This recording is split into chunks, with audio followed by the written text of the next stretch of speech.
Here now with more, Michael Malice, a North Korea analyst and author of Dear Reader. Michael, good to have you with us tonight. Thank you, Martha. What do you make of this whole thing? Well, the talks have been breaking down for a few days now, as you mentioned earlier. The U.S. sent an advance team to Singapore, and it turned out that the North Korean counterparts were simply refusing to take their calls and to respond to them. So this is not President Trump flying off the handle as he's being portrayed by people on the left. This is him responding to being blatantly disrespected and not having any communications. At a certain point, you have to negotiate, and this is classic negotiation. You punish bad behavior, you reward good behavior. And if they're not going to be returning our calls, at a certain point, he has to draw the line.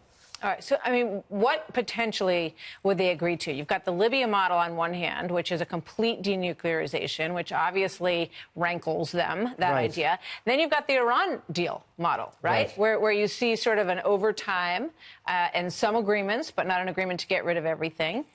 What are we going to get here, if anything?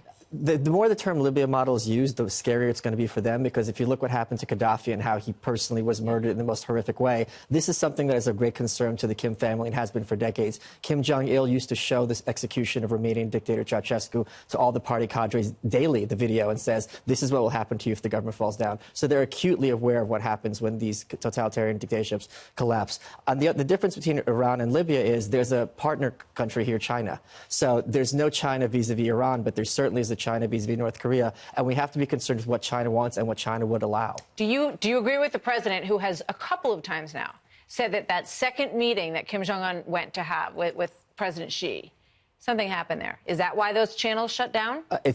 China certainly has a very strong part to play in all this, and we don't know what's going on here. And frankly, I don't think we should know what's going on here, because so much of this is about allowing Kim Jong-un to save face, if only to force him to do the right thing. Wouldn't China want the denuclearization of North Korea?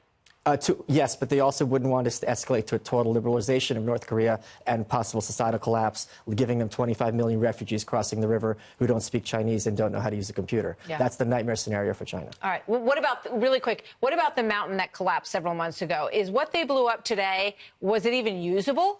Probably not. And the reports are being that there's radiation coming out from all this other stuff. And, you know, they do not let, just like Rahm Emanuel said, they don't let a good crisis go to waste. So if something's going to be, destroyed, they might as well say, hey, we're doing this because we're the good guys out of the magnanimity of our hearts. Interesting as always, Michael. Thank you very much. So much. Good to see you tonight.